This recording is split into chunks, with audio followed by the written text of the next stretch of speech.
أنا سمعت كتير كلمة رفض وقبول ووعي. هما ظاهريا يبانوا مفهومين، بس أنا باجي أطبقهم في حياتي مبقاش عارف أطبقهم إزاي. أعمل إيه؟ كمل الفيديو للآخر.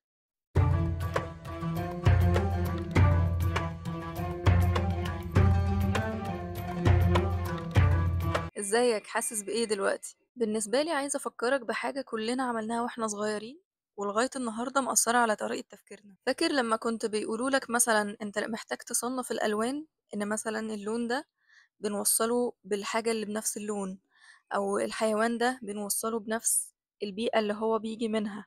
دايما عندنا تصنيفات لكل حاجة، دايما عندنا قالب كده بيجمع فئة معينة على أساس إن ده نوعهم كذا وده تصنيفهم كذا. فده بشكل غير مقصود عودنا إن احنا نصنف بقى كل حاجة، ونصنف الناس حتى، ونصنف مشاعرنا. كل حاجة لازم تتصنف، كل حاجة لازم يبقى ليها القالب بتاعها، كل حاجة لازم أحكم عليها. حتى مفهومنا عن الخير والشر كان ما بين الأرقام مثلا الزوجية والفردية، إن في ناس كانت بتقول إن الزوجية كانت هي الأرقام الخير والفردية هي أرقام الشر أو العكس. طيب يعني إيه رفض؟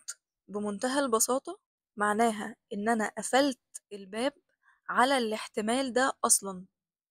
يعني إيه برضو؟ لما أقول إن أنا شخص رافض التصرف بأنانية مثلا، فمعنى الرفض بيترجم جوايا كأن قفلت الباب قصاد فكرة أصلا إن يكون في أنانية في الدنيا. طب وده إيه مشكلته؟ مشكلته إن الدنيا مليانة طبقات كتير وألوان كتير ودرجات كتير من كل حاجة. يعني مش أبيض وأسود بس، مش خير وشر بس.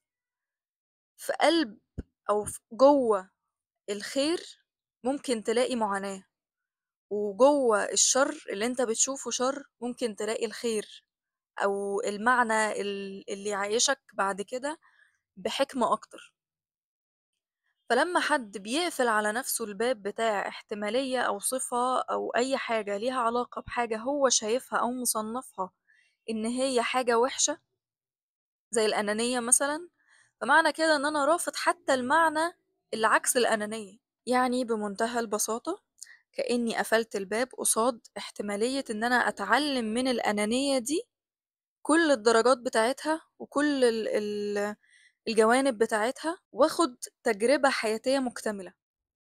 لأن عمر ما الحياة هتكون عبارة عن إن ناس طيبة وملائكيين وعايشين بس بينشروا الحب والسلام ومفيش أي مشاكل ما بينهم ومفيش أي صفات حتى بشرية ما بينهم. يعني إن شاء الله هنلاقيه في الجنة، بس هنا في الدنيا كتجربة أرضية وكبشر إحنا فينا كل حاجة.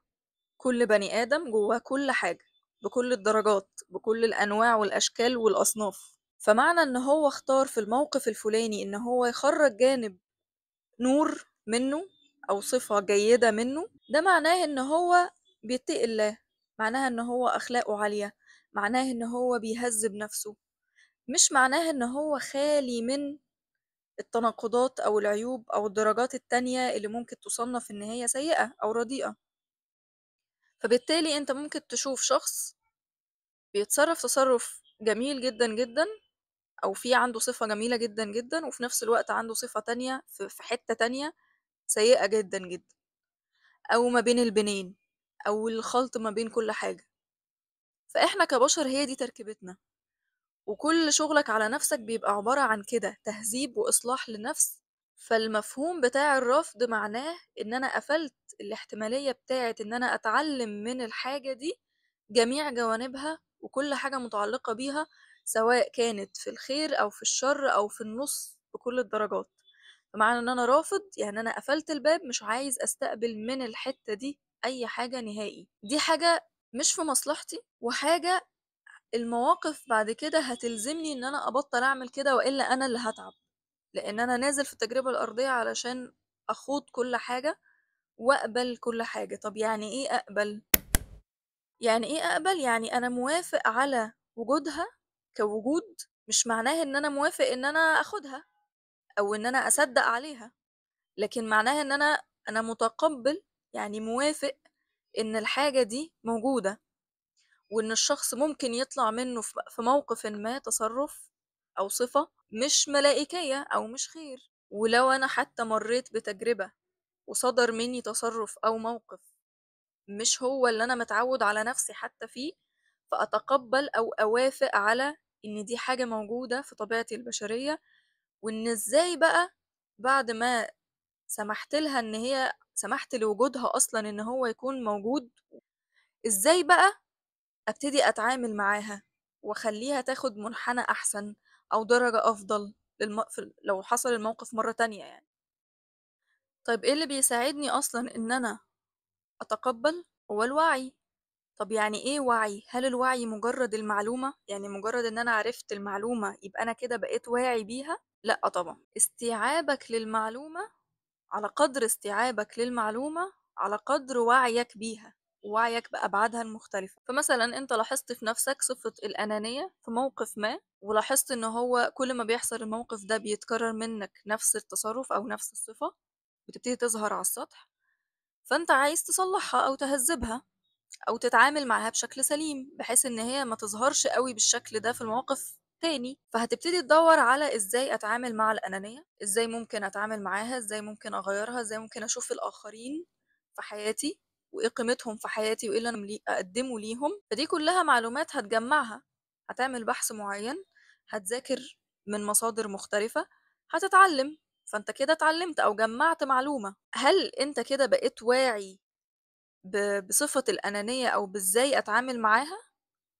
مش 100%. هيبقى فاضل إن أنا آخد الكلام ده أو المعلومات دي مش مجرد تخزين معلومات. الفكرة إن أنا هاخد المعلومات دي وابتدي أطبقها، فلما ابتدي أطبقها هسأل أسئلة أكتر، فلما أسأل هدور على إجابات، هلاقي إجابات هرجع أطبقها. التجربة بتاعة التطبيق والتساؤل هي دي اللي بتخليني أستوعب يعني إيه المعلومة دي مهما كانت بسيطة. فمعنى إن أنا استوعبتها خلاص وبدأت أطبقها وبدأت ألاقيها بتشتغل معايا وظبطت معايا وغيرت مفهومي، خلاص يبقى أنا كده بقيت واعي بالنقطة دي وخلاص اشتغلت عليها وصلحتها. كل النقط اللي بنتكلم عليها دي هي دي اللعبة بتاعت الحياة. إزاي تبطل أو تعود نفسك تقلل حتى فكرة الرفض، لأن هي هتضرك. كل ما بترفض انت بتتضر أكتر ما بتستفيد، بتقفل على نفسك احتمالات وبتضيق على نفسك الحياة، وهتجبرك في وقت أو بطريقة معينة إن انت لازم هترجع تتقبل. وإن انت لما تتعلم التقبل هتبتدي تكون بتستوعب اختلاف الناس عنك أكتر، اختلاف المواقف، اختلاف المشاعر، درجات كل حاجة. إن احنا كبشر فينا من كل حاجة ممكن ألوان مختلفة أو مكسات مختلفة، ما تقدرش تصنف حد، ما تقدرش تحكم على حد. وإن طريقتك علشان تهذب نفسك وتصلح من نفسك معتمد على فكرة الوعي، على فكرة إن أنا هجمع معلومة وهبتدي أطبقها وأتساءل، أفكر، أدور على إجابات، تجيلي الإجابات فخلاص أبتدي أطبق تاني وهكذا لغاية أما استوعبها تماما وأعرف أطبقها وأوصل منها لنتائج كويسة. يبقى أنا كده عديت منها مرحلة معينة. الوعي لا ينتهي. يعني أنا النهاردة لو واعي بمعلومة معينة وطبقتها فعلا واستوعبتها كويس، قدام هستوعبها بشكل أعمق شوية أو أوسع شوية، قدام تاني هستوعبها بشكل أوسع أكتر، وهكذا.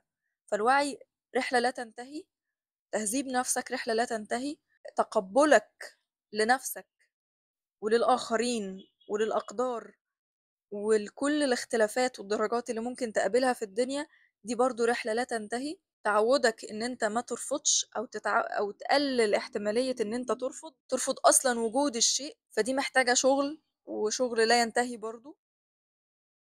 ملخص الكلام اللي اتقال النهاردة كله ان الرفض هو كأني قفلت الباب قدام الاحتمالية بتاعة اي حاجة انا رافضها، ومعنى ان انا قفلت الباب قدامها يبقى انا قفلت التجربة كلها على بعضها اللي ليها علاقة بالحاجة دي، حلوها ومرها، شئت ام ابيت. هتعدي الايام والمواقف وهتلزمني ان انا افتح الباب ده علشان اخف من مرض معين، اتحسن في حياتي اكتر، اوسع احتمالاتي اكتر في الحياة واتمكن منها. والحاجة التانية هي فكرة التقبل. التقبل معناه ان انا موافق على وجود الشيء ده او الصفة دي او الدرجة دي او ايا كان تصنيفها ايه او مسماها ايه، انا موافق على وجودها.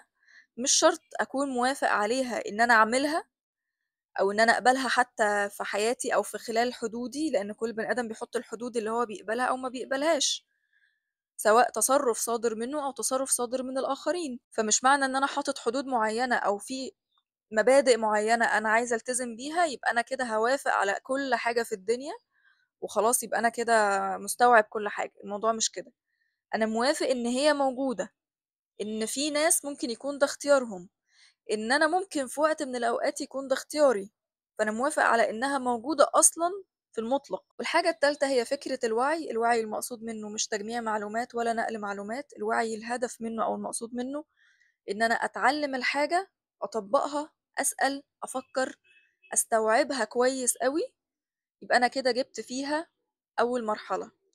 بعد شوية وقت هيبقى على نفس النقطة دي هاوصل لتاني مرحلة، وعيي هيبقى أوسع شوية، استيعابي للموضوع هياخد زاوية أوسع شوية، وهكذا لغاية نهاية العالم. وأكتر حاجة بتتكرر في حياتك وأكتر حاجة بتستفزك في حياتك، هي أكتر حاجة أنت رافضها. شاركوني تجربتكم، وسلام.